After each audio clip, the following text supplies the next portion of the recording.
Trading വളരെ serious ആയിട്ട് കാണുന്നവർക്ക് വേണ്ടിയിട്ടുള്ള വീഡിയോ ആണ് ഇത് കേട്ടോ. അങ്ങനെയുള്ളവർക്ക് ഇത് ലൈഫ് ലോങ് ഉപകാരപ്പെട്ടിരിക്കും. ആദ്യം തന്നെ നമ്മൾ ലാസ്റ്റ് വീഡിയോയിൽ ഒരു പ്രധാനപ്പെട്ട കാര്യം പറഞ്ഞിരുന്നു. അതായത് നമ്മുടെ മാർക്കറ്റിൽ ഇതുപോലെ എപ്പോഴും മാർക്കറ്റിൽ ഇതുപോലെ ഒരു സ്വിങ്ങുകൾ ക്രിയേറ്റ് ചെയ്തുകൊണ്ടേയിരിക്കും. അപ്പ് സൈഡ് ആയാലും ഡൗൺ സൈഡ് ആയാലും അല്ലേ.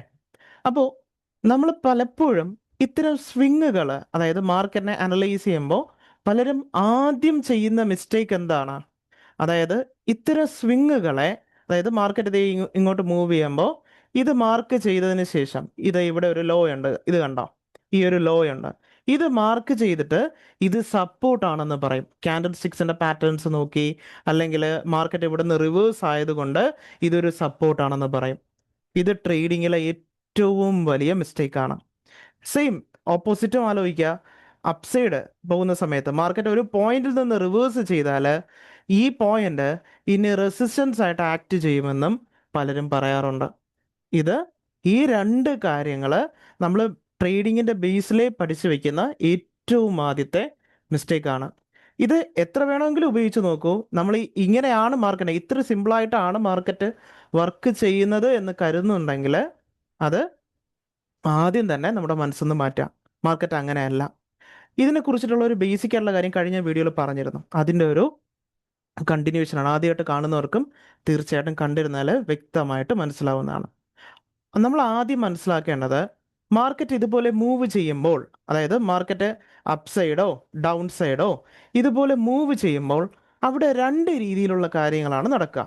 രണ്ട് രീതിയിലുള്ള കാര്യങ്ങൾ മീൻസ്, നമ്മൾ ലാസ്റ്റ് പറഞ്ഞതുപോലെ മാർക്കറ്റ് ഇതേപോലെ അപ്പ് സൈഡ് പോകുന്ന സമയത്ത് ഈ അപ്പ് സൈഡ് പോകുന്നതിന് രണ്ട് കാരണങ്ങൾ ഉണ്ടാവാം. അതായത് മാർക്കറ്റ് ഇവിടെ ഒരു അപ്പ് സൈഡ് മൂവ്മെന്റ് നടത്തിയിട്ടുണ്ടല്ലോ, ഇതിന് പ്രധാനമായിട്ടും രണ്ട് കാര്യങ്ങൾ ഉണ്ടാവാം. റീസൺ നമ്പർ 1 എന്ന് പറയുന്നത്, മാർക്കറ്റിലുള്ള ബിഗ് പ്ലേയേഴ്സ് അവിടെ ബൈ പൊസിഷൻ എടുത്തു എന്നതുകൊണ്ട് നമ്മുടെ മാർക്കറ്റ് അപ്പ് സൈഡ് പോവാം. എന്തുകൊണ്ടാണ്? നമുക്ക് നോർമലി അറിയാവുന്ന പോലെ മാർക്കറ്റിലുള്ള ബിഗ് പ്ലേയേഴ്സ് ബൈ പൊസിഷൻ എടുത്തത് കൊണ്ട് മാർക്കറ്റ് അപ്പ് സൈഡ് പോവാൻ ഫ്രഷ് ബൈയിങ് എന്ന് നമുക്കതിനെ പറയാം. ഫ്രഷ് ബൈ പൊസിഷൻസ് എന്ന് പറയാം.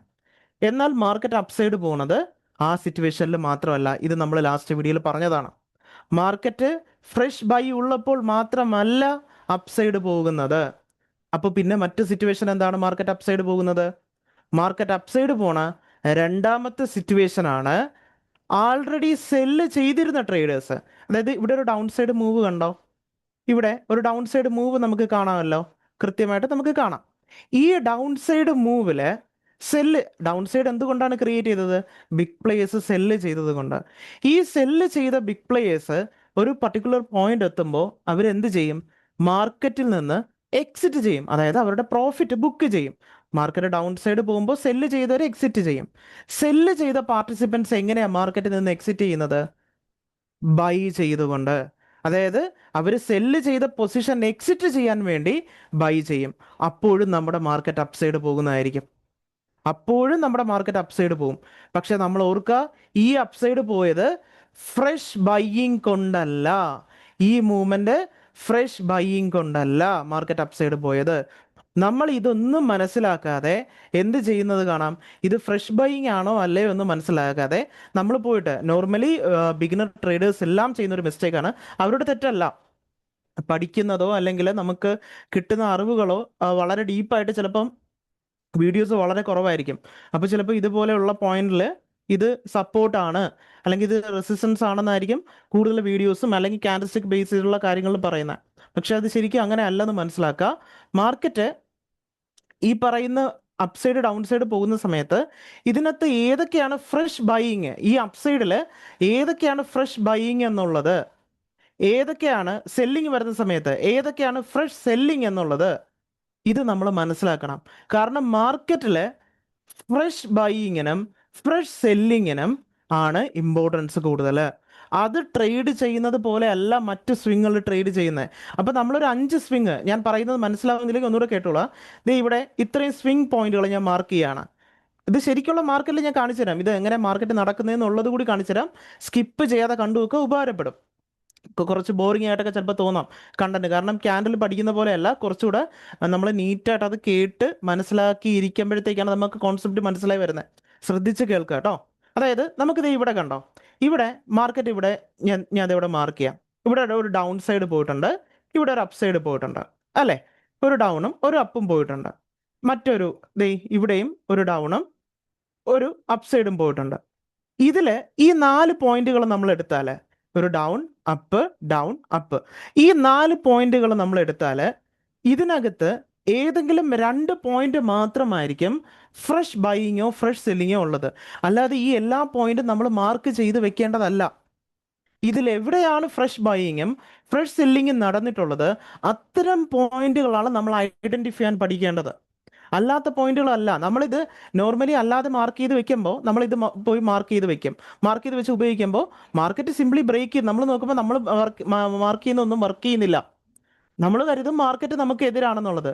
മാർക്കറ്റ് ആർക്കും എതിരല്ല, നമ്മൾ മാർക്ക് ചെയ്യുന്നതിലെ പ്രശ്നമാണ്. ഓക്കെ, അത് ഈ കാര്യം ശരിക്കുള്ള മാർക്കറ്റിൽ നമുക്കൊന്ന് ചെക്ക് ചെയ്യാം.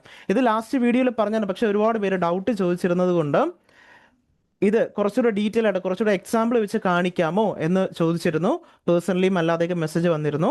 അതുകൊണ്ട് കുറച്ചുകൂടെ ഡീറ്റെയിൽ ആയിട്ട് ഈ കാര്യങ്ങൾ ഒന്നുകൂടെ പറയുന്നതാണ് കേട്ടോ. അപ്പോൾ നമുക്കിതേ ഈ പറയുന്ന കാര്യങ്ങൾ നമുക്ക് ശരിക്കുള്ള മാർക്കറ്റിൽ ഒന്ന് ചെക്ക് ചെയ്യാം. നമുക്കിതേ ഇവിടെ മുതലുള്ള മാർക്കറ്റ് ഒന്ന് എടുക്കാം. ഓക്കെ, ഈ മാർക്കറ്റ് ഒന്ന് എടുക്കാം. ഈ മാർക്കറ്റ് നോക്കിക്കഴിഞ്ഞാൽ എല്ലാവരും ഒന്ന് നോക്കി, ഈ മാർക്കറ്റ് നോക്കിക്കഴിഞ്ഞാൽ ഇത് എന്ത് ട്രെൻഡാണ് നമ്മൾ ഈ കാണുന്നത്? ഡ്രോയിങ്സ് ഒക്കെ ഒന്ന് റിമൂവ് ചെയ്യട്ടെ. ഓക്കെ, നമ്മൾ ഈ കാണുന്ന മാർക്കറ്റ് ഇത് എന്ത് ട്രെൻഡാണ്? ഈ മാർക്കറ്റ് ഇത് എന്ത് ട്രെൻഡാണ്? എല്ലാവരും ഒന്ന് നോക്കി. ഇതൊരു ഡൗൺ ട്രെൻഡ് മാർക്കറ്റ് ആണ് അല്ലേ? ആർക്കെങ്കിലും സംശയം ഉണ്ടോ അതിൽ? ഇതൊരു പ്രോപ്പർ ഡൗൺ ട്രെൻഡ് മാർക്കറ്റ് ആണ്. ഓക്കെ, അപ്പൊ നമ്മൾ ഇനി മനസ്സിലാക്കേണ്ടത് സ്റ്റെപ്പ് 1 ആണ്. സ്റ്റെപ്പ് 1 എന്താണ്? ഒരു മാർക്കറ്റിന്റെ ട്രെൻഡ് മനസ്സിലാക്കുക. ട്രെൻഡ് ഉള്ള മാർക്കറ്റ് ആണെന്ന് നമുക്ക് മനസ്സിലായി, ആ ഒരു മാർക്കറ്റിൽ ട്രെൻഡ് ഉണ്ട്. ഇനി രണ്ടാമതായിട്ട് നമ്മൾ നോക്കേണ്ടത് ഇത് ഫ്രഷ് സെല്ലിംഗ് ആണോ എന്നുള്ളതാണ്. ഫ്രഷ് സെല്ലിംഗ് ആണോ എന്ന് ഐഡന്റിഫൈ ചെയ്യാൻ എന്ത് ചെയ്യണം? നമ്മൾ ആദ്യം ഇതിനായിട്ട് യൂസ് ചെയ്യേണ്ട ചാർട്ട് എന്ന് പറയുന്നത്, ഇത് ഇപ്പൊ ഞാൻ എടുത്തിരിക്കുന്ന നിഫ്റ്റിയുടെ ചാർട്ടാണ്. നിഫ്റ്റിയുടെ സ്പോട്ട് ചാർട്ട് അല്ല ഇത്. സ്പോട്ട് ചാർട്ടിൽ നോക്കിയാൽ ഇത് മനസ്സിലാവില്ല. സ്പോട്ട് ചാർട്ട് മീൻസ് നമ്മൾ നോർമലി നിഫ്റ്റി 50 സെർച്ച് ചെയ്തെടുക്കുന്ന ചാർട്ട് ഉണ്ടല്ലോ, അതല്ല എടുക്കേണ്ടത്. നിഫ്റ്റിയുടെ ഫ്യൂച്ചർ ചാർട്ട് സെലക്ട് ചെയ്യുക. അതായത് ഇപ്പോൾ ഇത് ഏപ്രിൽ ആണെന്നുണ്ടെങ്കിൽ Nifty futures, Nifty April futures എന്ന് നമുക്ക് ചാർട്ട് കിട്ടുന്നതാണ്. അതാത് മാസത്തെ ഫ്യൂച്ചർ ചാർട്ട് വേണം എടുക്കാൻ വേണ്ടിയിട്ട്. നിഫ്റ്റിയുടെ സെയിം ചാർട്ട് തന്നെയാണ് ഫ്യൂച്ചേഴ്സും. നമുക്ക് അനലൈസ് ചെയ്യാൻ ഏറ്റവും ബെറ്റർ എന്ന് പറയുന്നത് ഫ്യൂച്ചർ. കാരണം ബിഗ് പ്ലേസ് പൊസിഷൻ എടുക്കുന്നത് ഈ ഫ്യൂച്ചർ ചാർട്ടിലാണ്, സ്പോട്ട് ചാർട്ടിലല്ല. ബിഗ് പ്ലേസ് ഫ്യൂച്ചർ ചാർട്ടിലാണ്. നമ്മൾ പോയിട്ട് സ്പോട്ട് ചാർട്ട് അനലൈസ് ചെയ്യും. ബിഗ് പ്ലേയേഴ്സ് പൊസിഷൻ എടുക്കുന്ന ഫ്യൂച്ചറിലാണ്. ഫ്യൂച്ചേഴ്സ് ആണ് നമ്മൾ ആദ്യം അനലൈസ് ചെയ്യേണ്ടത്. സ്ട്രൈക്ക് സെലക്ഷനും മറ്റു കാര്യങ്ങൾക്ക് മാത്രമേ സ്പോട്ട് ഉള്ളൂ. നമ്മൾ അനാലിസിസ് സ്റ്റാർട്ട് ചെയ്യേണ്ടത് ഫ്യൂച്ചേഴ്സ് എന്നാണെന്ന് മനസ്സിലാക്കുക. ഓക്കെ, അപ്പോൾ ഫ്യൂച്ചർ ചാർട്ട് സെലക്ട് ചെയ്ത് കഴിഞ്ഞാൽ നമ്മുടെ ബ്രോക്കേഴ്സിൽ ഒട്ടുമിക്ക എല്ലാ ബ്രോക്കേഴ്സിലും ഈ ടൂള്, ഞാൻ മുൻപൊക്കെ വീഡിയോയിൽ പറഞ്ഞിട്ടുള്ള ഈ ഒരു ടൂള്, ഓപ്പൺ ഇൻട്രസ്റ്റ് എന്ന് പറഞ്ഞിട്ടുള്ള ഈ ഒരു ടൂള് അവൈലബിൾ ആണ്. ഈ ഒരു ലൈൻ ചാർട്ട് പോലെ വരുന്നത് ഇത് ഇവിടെ കാണാം. ഇതിപ്പോൾ ഫയേഴ്സിൻ്റെ ആണ്. ഏത് ചാർട്ടിലും സിറോദയിലുണ്ട്, ഫയേഴ്സിലുണ്ട്, ധന്നിലുണ്ട്, പല പല ബ്രോക്കേഴ്സിലെല്ലാം ഇത് അവൈലബിൾ ആണ്.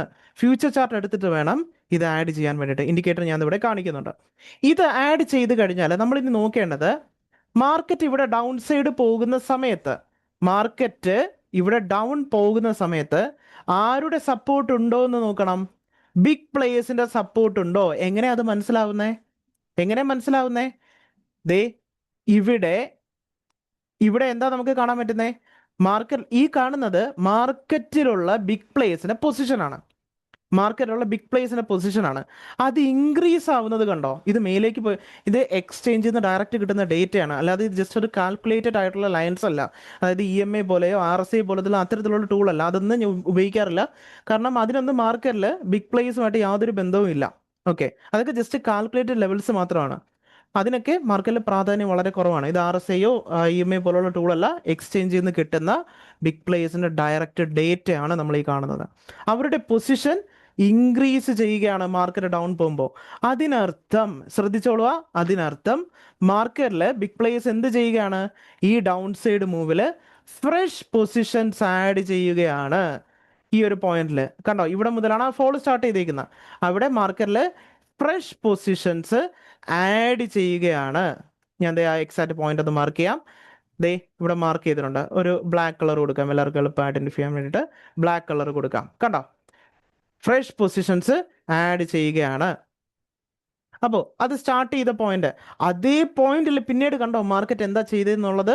അതേ പോയിന്റിലേക്ക് ആ ഫ്രഷ് പൊസിഷൻ ആഡ് ചെയ്ത പോയിന്റിൽ മാർക്കറ്റ് വന്നപ്പോൾ അവിടെ നിന്ന് രണ്ടാമത് വലിയൊരു ഫോൾ വന്നിരിക്കുന്നത് കണ്ടോ? ആ ഒരു പോയിന്റിൽ നിന്ന് വലിയൊരു ഫോൾ വന്നിരിക്കുന്നത് കണ്ടോ? നമ്മൾ മാർക്കറ്റിനെ അനലൈസ് ചെയ്യുമ്പോൾ എപ്പോഴും മനസ്സിലാക്കുക മാർക്കറ്റിലെ ഫ്രഷ് പൊസിഷൻസ് എവിടെയൊക്കെ ഉണ്ട് എന്നുള്ളത് നീറ്റായിട്ട് നമ്മൾ മനസ്സിലാക്കുക. ഇനി അടുത്തതായിട്ട് ഈ ഒരു മാർക്കറ്റ് ഇതൊന്ന് ചെക്ക് ചെയ്ത് നോക്കിയേ. ഇത് നോക്കിയേ, നമ്മൾ എന്താ കാണുന്നത്? ഇത് നോക്കി, ഇവിടെ മാർക്കറ്റിൽ ഒരു ഡൗൺ സൈഡ് മൂവ് കാണാം, മാർക്കറ്റ് ഡൗൺ സൈഡ് ഫോളോ ആയേക്കുന്ന കാണാൻ പറ്റും അല്ലേ ഇവിടെ.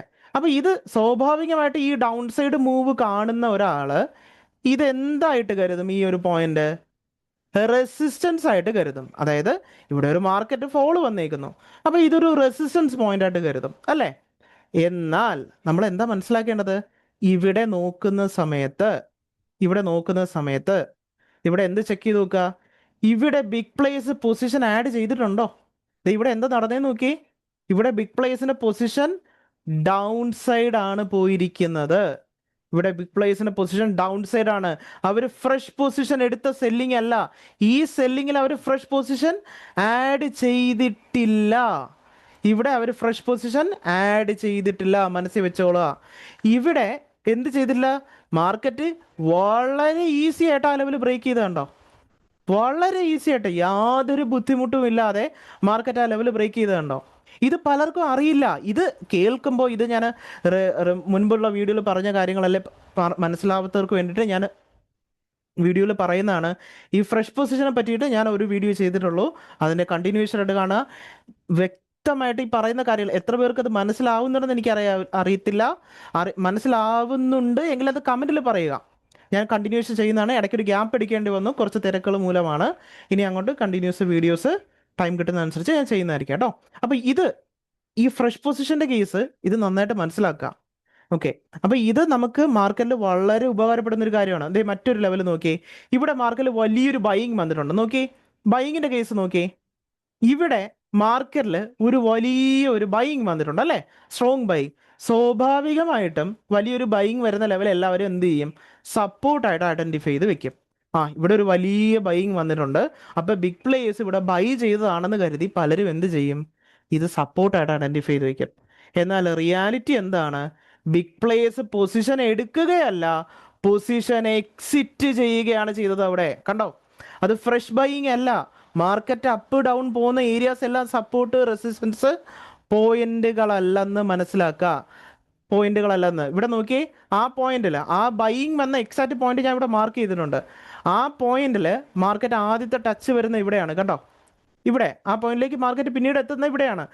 ഒന്നും സംഭവിച്ചില്ല, വളരെ ഈസി ആയിട്ട് മാർക്കറ്റ് ആ ലെവല് ബ്രേക്ക് ചെയ്ത് ഫോളോ ചെയ്തത് കാണാം.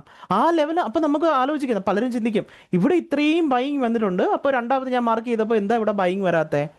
സാധാരണ അങ്ങനെയല്ലേ വരേണ്ടത് എന്ന് ചിന്തിക്കാം. പക്ഷേ ഇവിടെ എന്താ സംഭവിച്ചെന്ന് നോക്കി, വളരെ ഈസി ആയിട്ട് മാർക്കറ്റ് അത് ബ്രേക്ക് ചെയ്തു പോയി. ഇത് പലരും അറിയാതെ ഇത്തരം പോയിന്റുകൾ പോയിട്ട് സപ്പോർട്ട് ആണെന്നും റെസിസ്റ്റൻസ് ആണെന്നും ഒക്കെ പഠിച്ചു വെച്ച് അവിടെ ട്രേഡുകൾ എടുക്കും. മാർക്കറ്റ് അത്ര സിമ്പിളായിട്ട് മനസ്സിലാക്കാൻ പറ്റുന്ന, അതായത് പോയിട്ട് നമ്മളൊരു വി ഷേപ്പ് ഇതുപോലെ കാണുമ്പോൾ അതൊരു സപ്പോർട്ടാണ്, അങ്ങനെ അതെല്ലാം മാർക്കറ്റ് ഒന്ന് മനസ്സിലാക്കുക. മാർക്കറ്റിൽ ഇതുപോലുള്ള ഫ്രഷ് ബൈയിങ് പൊസിഷൻസും ഫ്രഷ് സെല്ലിംഗ് പൊസിഷൻസും ഉണ്ടെന്ന് മനസ്സിലാക്കുക. അതിനെ ട്രേഡ് ചെയ്യുന്ന രീതിയും മറ്റ് പൊസിഷൻസിനെ ട്രേഡ് ചെയ്യുന്ന രീതിയും രണ്ടും ഡിഫറെൻ്റ് ആണ്. രണ്ടിനും ഒരു രീതിയിലല്ല അപ്രോച്ച് ചെയ്യേണ്ടത്, ഒരു രീതിയിലല്ല. ഇനിയെങ്കിലും മനസ്സിലാക്കുക, ഇത് രണ്ടും രണ്ട് രീതിയിൽ അപ്രോച്ച് ചെയ്യേണ്ട, രണ്ട് രീതിയിൽ ട്രേഡ് ചെയ്യപ്പെടേണ്ട പോയിന്റ്സ് ആണ്. പലർക്കും അറിയില്ല. പലരും എത്ര രൂപയാണ് മാർക്കറ്റിൽ സിമ്പിളായിട്ടുള്ള ഇതുപോലുള്ള കാര്യങ്ങൾ അറിയാതെ കൊണ്ട് കളയുന്നത് എന്നുള്ള ചിന്തിച്ച് നോക്കുക. ഇത് വളരെ അഡ്വാൻസ്ഡ് ആയിട്ടുള്ള കാര്യമൊന്നുമല്ല ഞാനീ പറഞ്ഞത്. ഇത് മാർക്കറ്റിൽ നമ്മൾ അറിഞ്ഞിരിക്കേണ്ട ബേസിക് ആയിട്ടുള്ള ഒരു കാര്യമാണ്. പക്ഷെ പലർക്കും അറിയില്ല.